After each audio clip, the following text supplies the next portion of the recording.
Pope Francis is in the Middle East this morning for the start of a 3-day trip that will include his first visit to the Holy Land as the leader of the Catholic Church. He will also get a first-hand look at the plight of 600,000 Syrian refugees who have fled to Jordan to escape the grinding civil war in their neighboring homeland.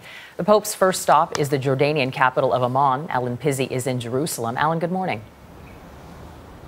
Good morning. Well, shortly after he took off from Rome, Pope Francis tweeted, "Dear friends, please pray for me during my pilgrimage to the Holy Land." Now, that may have been pro forma, but it also shows he knows very well what he's stepping into. The Pope's arrival in Jordan was low-key in comparison to most papal trips, and in keeping with his simple style. No kissing the tarmac, and no formal ceremony or speech. That was reserved for later at the royal palace. The welcome in Jordan is warm, the good wishes heartfelt, and the security fears minimal.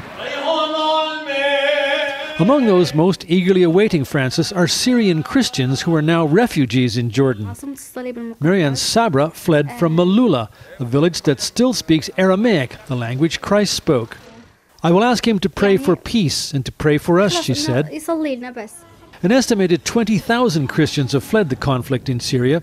Their circumstances are dire, their future bleak. In this situation, we need a voice of hope, and for that, we are seeing that the visit of Pope Francis, maybe it could be a hope, for change. The Vatican says the focus of the trip is religious, but in this region, that equates to political.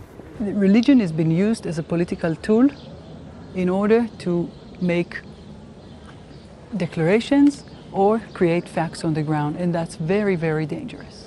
Later today, the Pope will hold Mass in a stadium and then visit a site on the Jordan River where Christians believe Christ was baptized. Coincidentally, it's also close to where by tradition Jews crossed the river to enter the Promised Land, where the Pope heads tomorrow.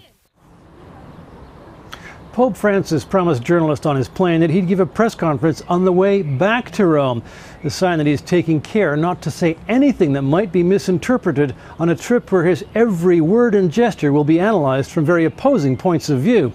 Anthony? Alan Pizzey in Jerusalem this morning. Thanks, Alan.